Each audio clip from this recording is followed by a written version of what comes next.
Alors, on va maintenant voir la partie production, du dashboard, sachant que le project manager, on l'a déjà vu, à la première vidéo de présentation de Film Rebellion Studio, puisqu'il permet de gérer simplement les projets actifs et de créer des projets qui après sont connectés à tous les modules. Donc je vais pas revenir dessus.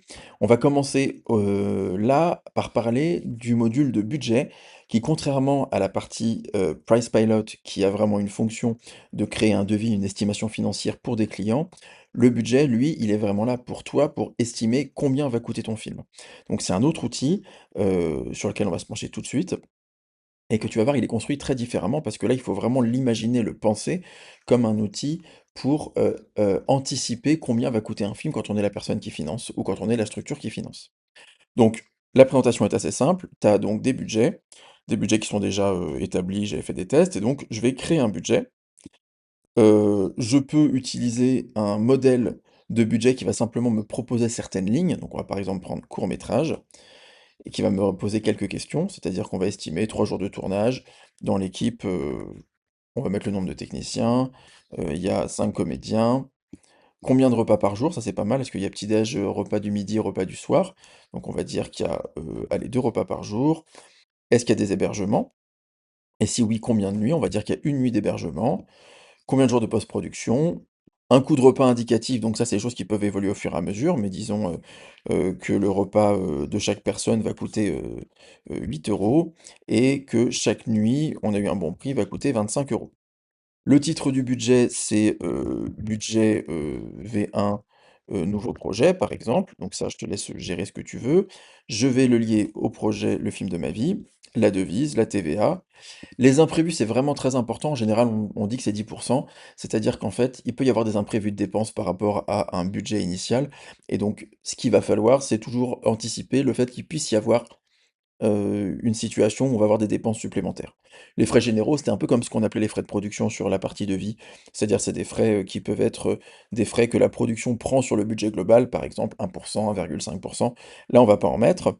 Une note si on a besoin et puis on va créer le budget. Donc créer le budget, il a déjà calculé une seule chose, c'est la partie repas. C'est-à-dire qu'il a, préparé un budget, donc là, on va détailler les choses les unes après les autres. On va juste se rendre compte qu'il y a des repas collectifs, que ces repas collectifs, ils correspondent au tarif que j'avais donné, 8 €, qu'il y a 10 personnes et qu'il va y avoir 6 repas étant donné qu'on va avoir un certain nombre de jours de tournage et que donc du coup, il va estimer, un repas. On va faire pareil pour la partie hébergement et sinon tout le reste est à 0 €. Donc comment il fonctionne cet outil? En fait, on va chercher, des lignes de postes, en fait, des postes budgétaires. En fait, ce module de budget, il est construit vraiment sur les budgets du CNC, du Centre national de la cinématographie. C'est les vrais budgets qu'on rencontre quand on va faire de la production de films de fiction qui est amené à être diffusé au cinéma et donc c'est un outil qui est vraiment extrêmement précis. Admettons, je vais, louer du matériel. Donc par exemple, je vais taper matériel, hop. Est-ce que j'ai quelque chose qui est proposé? Matériel d'accroche, matériel, location de matériel de décoration, par exemple, location de matériel. Donc il y a un numéro de ligne qui correspond encore une fois à des normes de, de comment dire, de budget du CNC. Et donc matériel, donc je peux mettre un libellé personnalisé si je veux, par exemple, on va mettre lumière, comment dire, bijoute électro. Voilà, donc j'ai un électricien qui nous loue son matériel. Donc on va louer pendant 4 jours. On a un tarif de 250 € la journée, qui est un bon prix. Statut estimé, confirmé, offert à vérifier. Ça, c'est un peu pour nous permettre de voir une espèce d'évolution, de notre budget. Donc là, c'est une estimation, mais par exemple, là, on sait que, le technicien nous a dit c'est 250 la journée, donc on valide ce montant-là. Ça peut être un poste qui n'est pas payé, ça veut dire qu'en fait, on va valoriser sur le budget le fait que ça coûterait tant, mais la personne nous l'offre, donc ça, c'est plutôt intéressant, ça permet aussi de faire des apports, notamment sous forme de, participation sur les tournages de films. On peut avoir des gens qui travaillent en participation. C'est-à-dire que leur salaire devrait être de temps, mais comme la production n'a pas ça, eh bien, on va le mettre en poste offert, ça veut dire que ça va permettre à ouvrir des droits après sur les bénéfices du film. Donc, j'ajoute le poste, donc 57,43, et donc après, si je me promène un petit peu là-dedans, donc décor, 57,43, j'ai une bijoute électro qui est ici et qui correspond à mon devis. Donc si après, on regarde un petit peu tout ça, on va pouvoir, distinguer vraiment un ensemble énorme d'éléments. Donc soit tu tapes ta recherche, ce que je t'encourage à faire, tu tapes ici en haut ce que tu cherches, par exemple le scénario, hop, voilà, hop, consultant scénario, eh bien, tu vas pouvoir l'avoir là, mais si je mets par exemple droit d'auteur, eh ben, on va avoir des choses ici. Si jamais tu ne fais pas de recherche là, tu vas avoir accès à absolument toute la nomenclature. Tout ce qui existe, donc c'est énorme, hein, c'est toutes les lignes, je te laisse découvrir ça, mais ça va vraiment être tout. Alors les métiers, tu vois, assistant opérateur du son, les heures supplémentaires en provision, personnel affecté à la coordination des décorations de cinéma, bref, il y a énormément de choses, hein, on a quasiment 10 000 lignes, donc du coup il y a tout un tas de choses, et ça c'est vraiment un boulot enfin ça peut être très très affiné. Si jamais je choisis n'importe quoi, on va dire storyboard, on va avoir des modes de calcul différents. Une quantité, par exemple, imaginons on doit livrer, je sais pas, des accessoires, et ben 5 accessoires, ou c'est par exemple je dois acheter 5 voitures, et ben j'ai chaque voiture par rapport à un coût unitaire.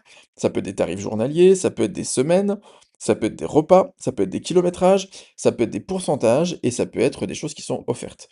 Donc l'idée c'est qu'on peut vraiment optimiser comme on le souhaite.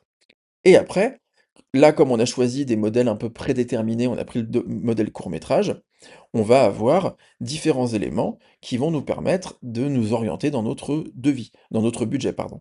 Donc, dans la partie droit artistique, il y a une œuvre originale. Donc, admettons, cette œuvre originale, eh bien, on va estimer que c'est 2 500 € pour acheter le scénario à quelqu'un, admettons. D'accord?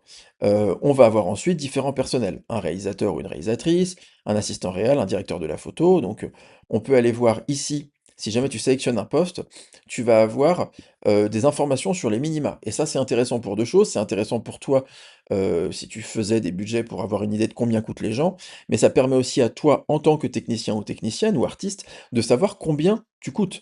Combien normalement la loi t'autorise à toucher d'argent. Là, si je clique sur le lien, ça m'envoie sur le site du SPIAC-CGT, qui est un syndicat qui défend les minima pour les techniciens. Et donc, du coup, tu accèdes à une grille de salaire qui te permet, par métier, de savoir exactement quel est le tarif journalier par semaine, etc., etc. Donc, on va avoir les différents postes, on va avoir l'équipe artistique, les comédiens, on va avoir, la partie charges sociales et fiscales, parce qu'il faut savoir que dans un budget, théoriquement, tu mets les salaires d'un côté, tu mets les charges sociales et fiscales de l'autre, donc ça se trouve ici. Tu vas avoir des informations sur les décors, costumes, maquillage, coiffure, donc aussi bien les lieux de tournage que les matières premières de fabrication, que les accessoires. Là, j'ai mis de la bijoute, mais tu peux avoir, par exemple, location de matériel, ça veut dire que je me suis trompé d'ailleurs. Ici, location de matériel, en fait, c'est de matériel qui n'est pas de matériel de tournage. On y reviendra après, parce que ça sera dans les moyens techniques. Matériel électrique, c'est 74 41. Donc ici, en fait, c'est pas du matériel, de bijoux électro. Ça va être des matériels pour la partie déco. Donc admettons que je vais changer le label de ça et on va dire que ce n'est pas de la bijoute électro, mais c'est, hem, matériel de déco, maison principale. Admettons. Voilà, on peut mettre ça comme ça. L'idéal, si jamais tu as plusieurs types de matériel, à louer, c'est plutôt que de mettre un label, c'est de plutôt additionner les sommes de tous les ce que tu vas devoir, louer comme matériel pour ta déco, mais pour pas t'y perdre. Mais admettons, on fait ça. Donc là, en l'occurrence, en réalité, il y a que 2 jours, par contre, c'est 2 jours à 375 € et donc hop, j'enregistre les modifications et c'est de nouveau pris en charge. Matériel déco, maison principale.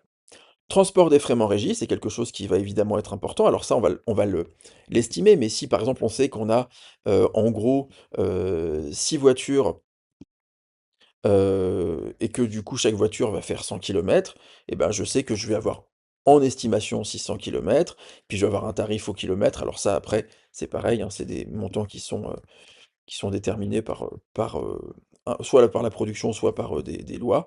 Et du coup, on va enregistrer ça et ça me donne un tarif où je sais que Heu, pour le kilométrage, j'ai ici un montant. Donc on va avoir les péages, les parkings, tout en fait finalement c'est pour t'aider à pouvoir ne rien oublier. Donc je t'invite vraiment à plonger au niveau des contenus. Une fois que tu as travaillé, que tu as mis toute ta partie, renseignement des postes utilisés, tu as un petit résumé. Donc il y a, les imprévus, donc 10 de la somme globale, 545 € pour les imprévus. Si tu avais jamais prévu de voir des frais généraux, eh bien tu vas les avoir aussi ici et donc tu vas pouvoir par la suite exporter ton devis. Et alors ça, ton devis va vraiment avoir la tronche d'un vrai devis CNC. Si tu présentes ça, si ton devis il a été bien travaillé, si tu as bossé pour être sûr de tes budgets, et cetera, tu présentes ça, c'est recevable par le CNC parce que c'est vraiment un devis avec tous les codes qui correspondent véritablement à toutes les situations. Donc ça, c'est vraiment un truc qui est pas mal et que tu retrouves pas facilement sur internet, d'avoir un générateur de devis type CNC. Une fois que tu as fait ça, tu fais imprimer ton PDF, tu as des résumés sur le film, la devise, les petits éléments d'information et après tu vas avoir ton devis avec toutes les informations et après tu peux l'enregistrer en PDF. Donc ça, c'est un outil qui vraiment est, plus orienté sur la partie comptabilité et préparation de budget, mais c'est vrai que souvent, on se retrouve dans une situation où on ne sait pas combien va coûter un film. On n'a pas la moindre idée. On ne pense pas aux différentes choses. Et donc là, ce qui est intéressant, c'est que c'est vraiment un guide. C'est vraiment une matrice qui te permet à toi ensuite de pouvoir savoir ce que tu vas devoir chercher comme argent pour financer ton projet ou ce que tu vas devoir dépenser si tu es en mesure de le dépenser. Donc, je t'encourage vraiment à étudier la chose. Si jamais tu as différents budgets, tu vas retomber sur, les différents éléments, avec toujours des thèmes qui correspondront à chaque fois aux spécificités dont tu as besoin.